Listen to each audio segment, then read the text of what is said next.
ओम शांति। अदिति मुरली जी तारीख़ है 29 सितंबर 2025।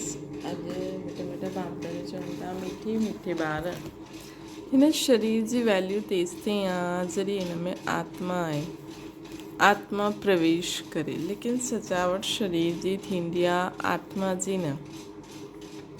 प्रश्न आहे तव्हां ॿारनि जो फ़र्ज़ु छा आहे, तव्हांखे कहिड़ी सेवा करणी आहे।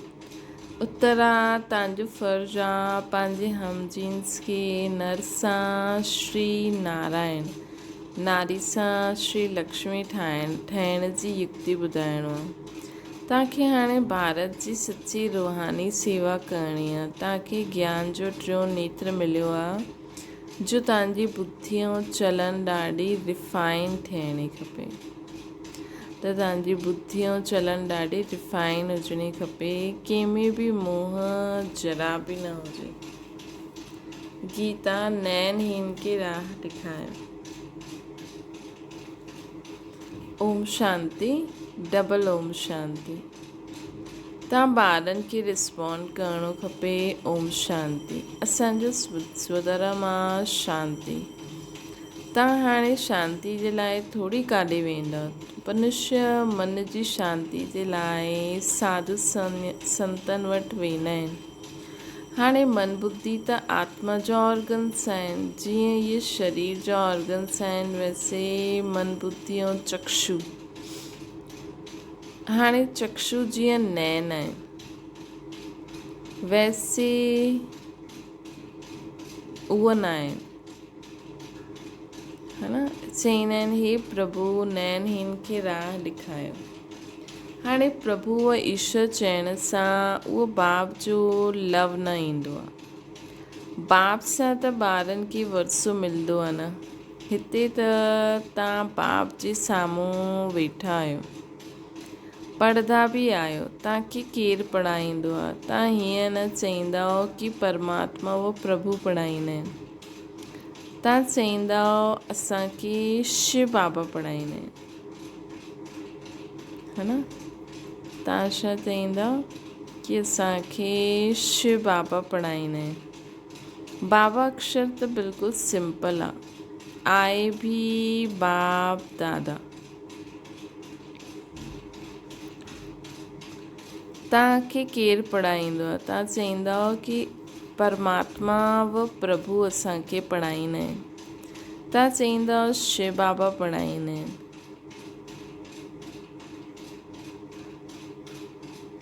ईअं न चईंदा कि असांखे परमात्मा व प्रभु पढ़ाईंदा आहिनि।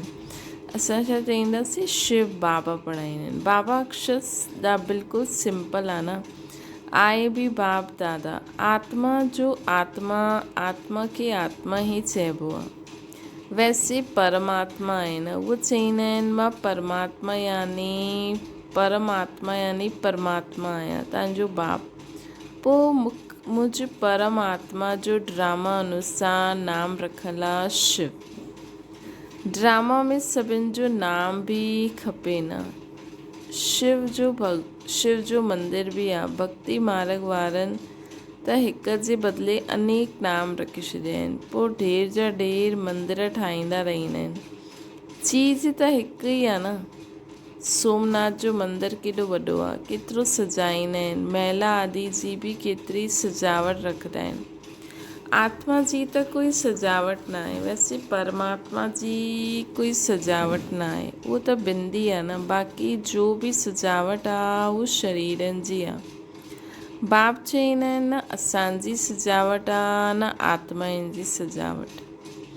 आत्मा आहे ही बिंदी। एतिरी नंढी बिंदी त कुझु पार्ट वॼाए न सघे न। उहा नंढी सी आत्मा शरीर में प्रवेश कंदी आहे त शरीर जी केतिरी प्रकार जी सजावट थींदी आहे। मनुष्यनि केतिरा नाम आहिनि न मनुष्यनि जा। किंग क्वीन जी सजावट कीअं थींदी आहे। आत्मा त सिंपल बिंदी आहे। हाणे तव्हां ॿारनि इहे सम्झो आहे न, है न, कि मतिलबु आत्मा प्रवेश कंदी आहे त आत्मा में जो गुण विशेषतायूं आहिनि, जो हुन जा पिछले जन्मनि जा पुण्य जो खातो आहे, जो बि हूंदो आहे उन अनुसार उनखे हुन जे शरीर जी सजावट थींदी आहे। मनुष्यनि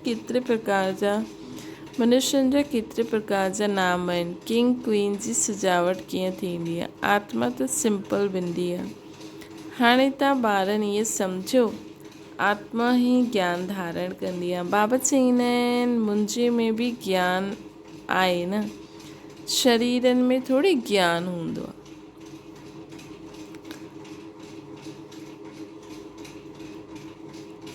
शरीरनि में थोरी ज्ञान हूंदो आहे, मुंहिंजी आत्मा में ज्ञान आहे।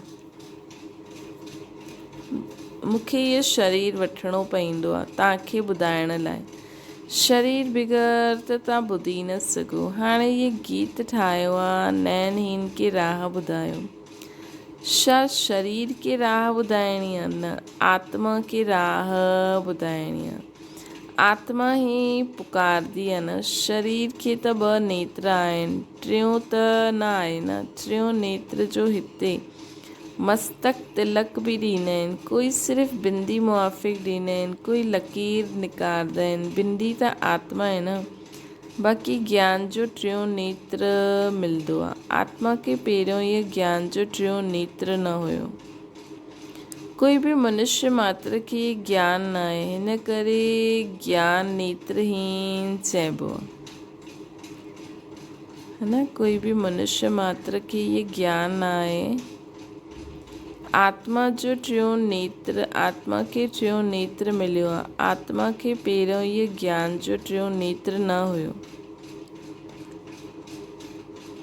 कोई बि मनुष्य मात्र खे इहे ज्ञान न आहे, हिन करे ज्ञान नेत्रहीन चइबो आहे।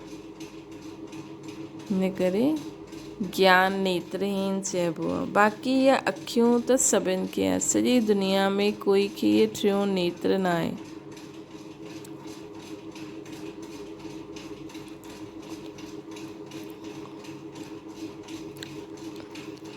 मतिलबु आत्मा में जो ज्ञान हूंदो आहे न, उहो टियों नेत्र आहे। कोई बि मनुष्य मात्र खे ज्ञान न आहे, हिन करे ज्ञान नेत्रहीन आहे। मतिलबु ज्ञान जो नेत्र, ज्ञान के में सम्झ में ईंदो आहे, बुद्धि में। बाक़ी अखियूं त सभिनि खे आहिनि। सॼी दुनिया खे कोई टियों नेत्र न आहे, मतिलबु ज्ञान जो टियों नेत्र न आहे। ये ज्ञान जो टियों नेत्र हूंदो आहे। तव्हां आहियो सर्वोत्तम ब्रह्मण कुल जा। तव्हां आहियो सर्वोत्तम ब्रह्मण कुल जा। तव्हां ॼाणंदा आहियो भक्ति मार्ग ज्ञान मार्ग में केतिरो फ़र्क़ु आहे। तव्हां रचता ऐं रचना जे आदि मध्य अंत खे ॼाणे करे चक्रवर्ती राजा ठहींदा आहियो। जीअं ICS वारा बि ॾाढो ऊच पद पाए वठंदा आहिनि, परंतु हिते कोई पढ़ाई सां MP आदि न ठहींदा आहिनि।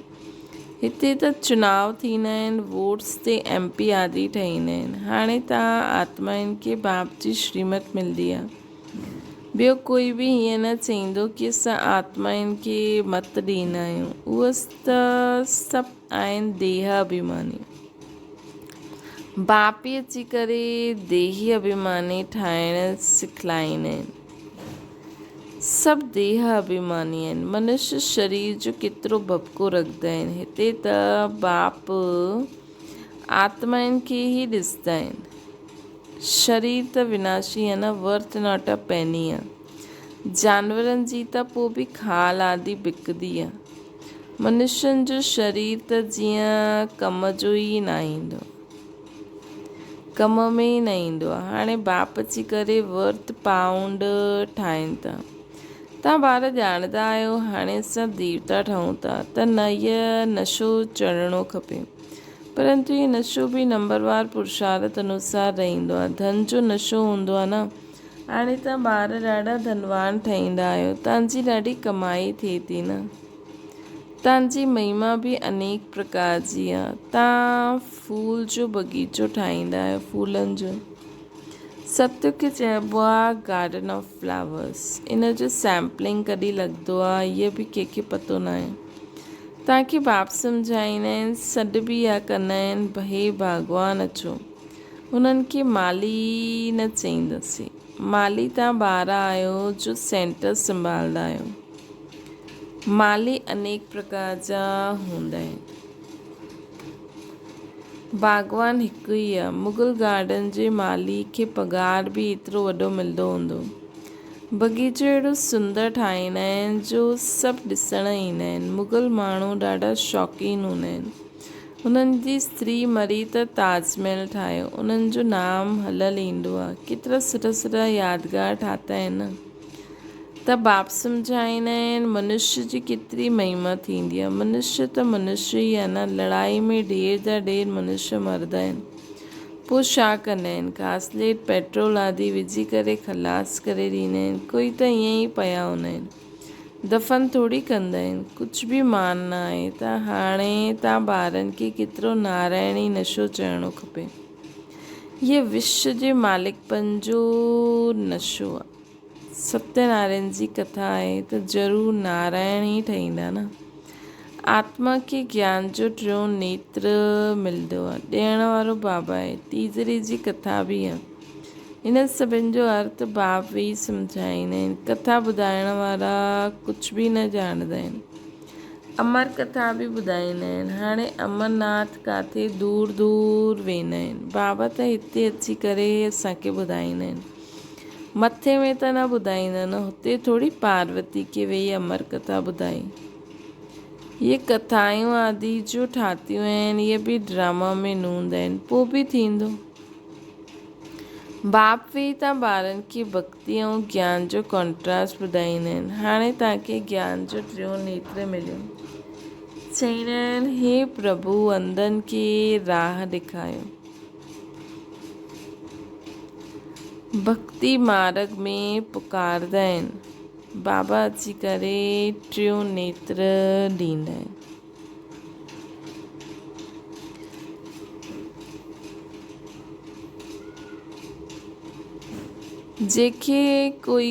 जंहिंजो कोई खे पतो न आहे सवाइ तव्हांजे। ज्ञान जो टियों नेत्र न त चईंदा चूचा धुंधकारी। अखियूं बि कोई जी कीअं हूंदियूं आहिनि। कोई जी ॾाढी शोभवान अखियूं हूंदियूं आहिनि।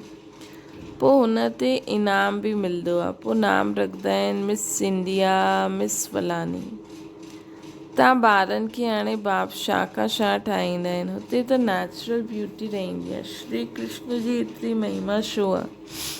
छो जी सभिनि सां जास्ती ब्यूटीफुल ठहींदा आहिनि न। नंबर 1 में कर्मातीत अवस्था खे पाईंदा आहिनि।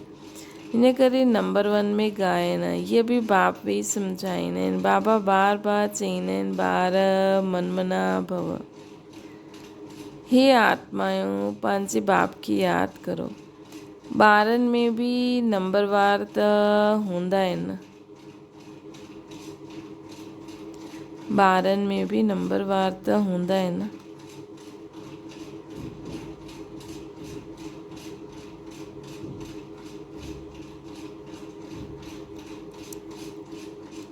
लौकिक बाप खे बि सम्झो 5 ॿार आहिनि। हुननि में जो सियानो हूंदो उन्हनि खे नंबर 1 चईंदासीं।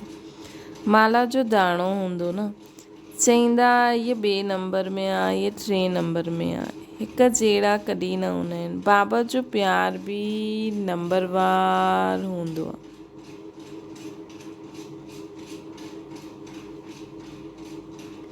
बाबा जो प्यार बि नंबरवार हूंदो आहे। इहे उहे आहिनि हद जी ॻाल्हियूं, इहे आहिनि बेहद जी ॻाल्हियूं।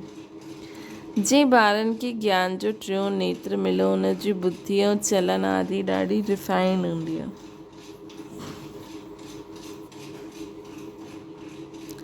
हिकु किंग ऑफ फ्लावर हूंदो आहे त इहे Brahma Saraswati king queen flower ठहिया। ज्ञान ऐं यादि ॿिन्हिनि में तिखा आहिनि। तव्हां ॼाणंदा आहियो असां देवता ठाहींदा आहियूं। मुख्य 8 रत्न ठाहींदा आहिनि। पहिरियों फूल आहे, पोइ युगंधाणो ब्रह्मा सरस्वती। माला सिमरंदा आहिनि न। वास्तव में तव्हांजो पूजन न आहे, सिमरन। तव्हांजे मथे फूल न चढ़ंदा आहिनि। फूल तॾहिं चढ़नि जॾहिं शरीर बि पवित्र थिए। हिते कोई जो बि शरीर पवित्र न आहे। सभु विख सां पैदा थींदा आहिनि। इन करे विकारी चइबो आहे। हिन लक्ष्मी नारायण खे चईंदासीं संपूर्ण निर्विकारी। ॿार त पैदा थींदा आहिनि, ॿार त पैदा थींदा आहिनि, ईअं त न कोई ट्यूब सां ॿार पैदा कंदा। इहे बि सभु सम्झण जी ॻाल्हियूं आहिनि। तव्हां ॿारनि खे हिते 7 रोज़ भट्टी में विहारिबो आहे। भट्टी में ईटियूं कोई त पूरी पकजी वेंदी आहे, कोई कची रहिजी वेंदी आहे। भट्टी जो मिसाल ॾींदा आहिनि। हाणे ईट जी भट्टी जो थोरी शास्त्रनि में वर्णन थींदो, पोइ हुन में ॿिली जी ॻाल्हि आहे। गुलाब कावली जी कहानी में भी ॿिली जो नाम लिखायो आहे न।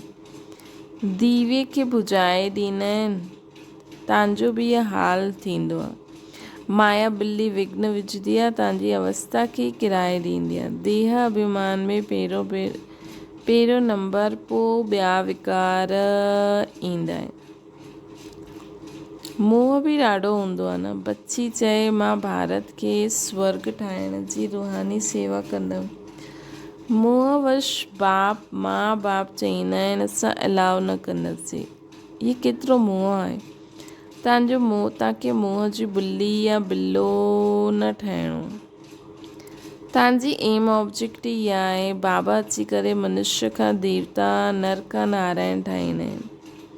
तव्हांजो बि फ़र्ज़ु आहे पंहिंजे हमजिन्स जी सेवा करणु, भारत जी सर्विस करणी हूंदी आहे न। तव्हां ॼाणंदा असां छा हुयासीं, छा था ठहूं। हाणे पोइ पुरुषारत करो राजाउनि जो राजो ठहिण लाइ। तव्हां ॼाणंदा असां पंहिंजो राज्य जी स्थापना कंदा आहियूं। कोई तकलीफ़ जी ॻाल्हि न आहे। विनाश जे लाइ बि ड्रामा में युक्ति रची आहे।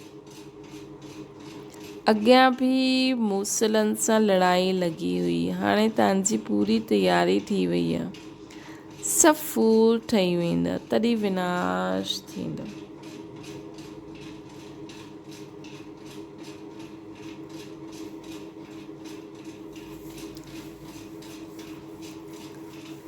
सभु फूल ठही वेंदा, तॾहिं विनाश थींदो।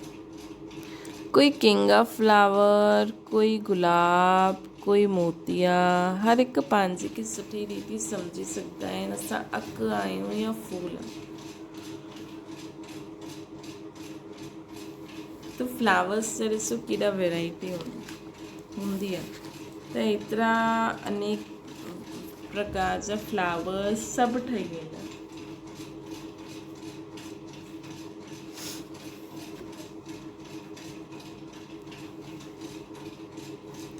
ॾाढा आहिनि जेके ज्ञान जी कुझु धारणा न थींदी आहे। नंबरवार त ठहींदा आहिनि, या त बिल्कुलु हाईएस्ट या त बिल्कुलु लोएस्ट। राजधानी हिते ई ठहींदी आहे, या त बिल्कुलु हाईएस्ट या त बिल्कुलु लोएस्ट। राजधानी हिते ई ठहींदी आहे। शास्त्रनि में लिखायो आहे पांडव कली मरिया, पोइ छा थियो कुझु बि पतो न आहे। कथायूं त ॾाढियूं ठाहियूं आहिनि। इहा कोई ॻाल्हि आहे न।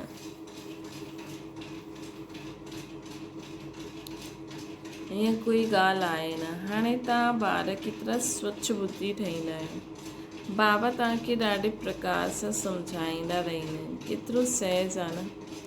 सिर्फ़ु बाप खे ऐं वर्से खे यादि करिणो। सिर्फ़ु बाप खे ऐं वर्से खे यादि करिणो।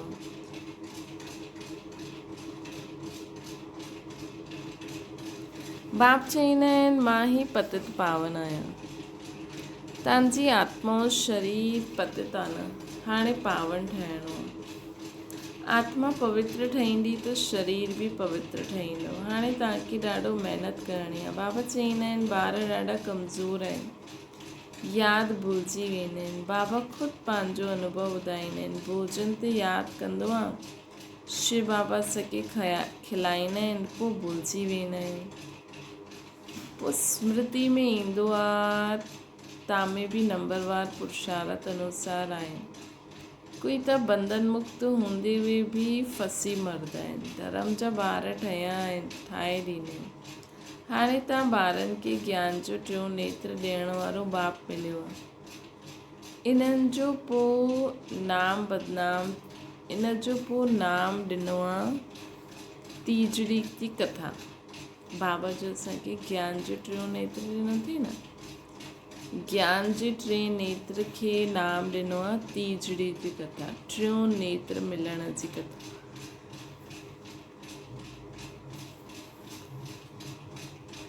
हाणे तव्हां नास्तिक सां आस्तिक ठहींदा आहियो। ॿार ॼाणंदा आहिनि बाप बिंदी आहे,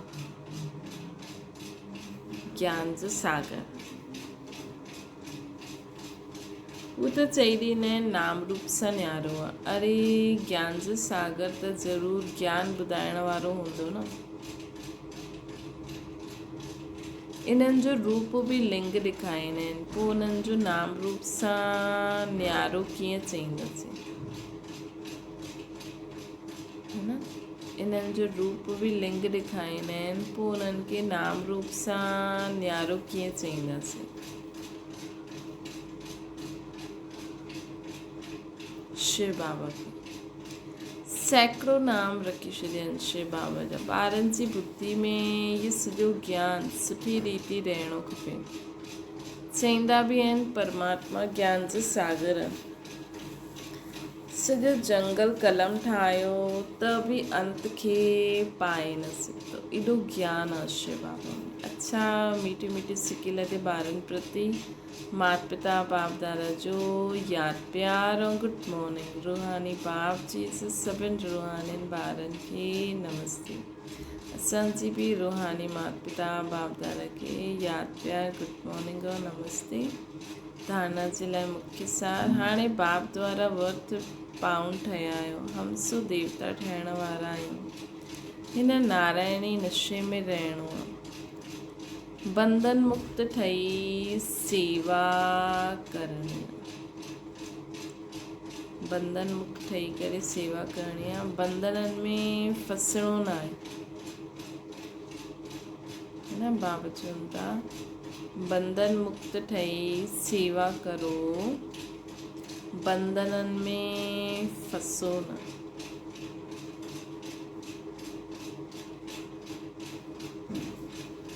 ॿियो आहे ज्ञान युग में तिखा ठही माता पिता समान किंग ऑफ फ्लावर ठहिणो आहे। पंहिंजे हमजिन्स जी बि सेवा करणी आहे। वरदाना पंहिंजे सर्व खज़ाननि खे अन्य आत्माउनि जी सेवा में लॻाए करे सहयोगी ठाहिण वारा सहयोगी ठहनि। सहयोगी ठहिण जो साधना सदा पंहिंजे खे संकल्प द्वारा, वाणी द्वारा, हर कार्य द्वारा विश्व जी सर्व आत्माउनि जे प्रति सेवाधारी समझी सेवा में ही सभु कुझु लॻाइणो आहे। पंहिंजो हर संकल्प बोल कर्म जो बि ब्रह्मण जीवन में शक्तियुनि जो, गुणनि जो, ज्ञान जो व श्रेष्ठ कमाई जी समय जो खज़ानो बाप द्वारा प्राप्त थियो आहे, उस सेवा में लॻायो। अर्थात सहयोगी ठहो त सहयोगी ठही वेंदो, है न। सेवा में लॻायो अर्थात सहयोगी ठहो त सहयोगी ठहींदा। मतलब सहज ही बाबा खे यादि करे सघंदा, लेकिन सहयोगी उहे ठही सघंदा जो संपन्न आहिनि, है न। मनसा वाचा कर्मणा ज्ञान गुण शक्तियुनि सां सहयोगी उहे ठही सघंदा आहिनि जो आत्मायूं संपन्न आहिनि। सहयोगी अर्थात महादानी ठहे। सहयोगी केरु हूंदो आहे जो मनसा वाचा कर्मणा सर्व खे दान कंदो रहे, महादानी। स्लोगन आहे बेहद जी वैरागी ठहो त आकर्षण जा सभु संस्कार सहज ख़तम थी वेंदा, है न। बेहद जी वैरागी ठहो त आकर्षण जा सभु संस्कार सहज ख़तम थींदा। कोई चीज़ असांखे आकर्षित कंदी आहे न, त असां बेहद जा वैरागी ठहींदासीं त आकर्षण जा सभु संस्कार समाप्त थी वेंदा। अव्यक्त इशारो जीअं पंहिंजे स्थूल कार्य जे प्रोग्राम खे दिनचर्या प्रमाण सेट कंदा आहियूं, ईअं पंहिंजी मन सां समृद्ध स्थिति जो प्रोग्राम सेट करो त संकल्प शक्ति जमा थी वेंदी। जीअं पंहिंजी स्थूल कार्य जो प्रोग्राम खे दिनचर्या प्रमाण सेट कंदा आहियूं, हीअं पंहिंजे मन सां समृद्ध स्थिति जो प्रोग्राम सेट करो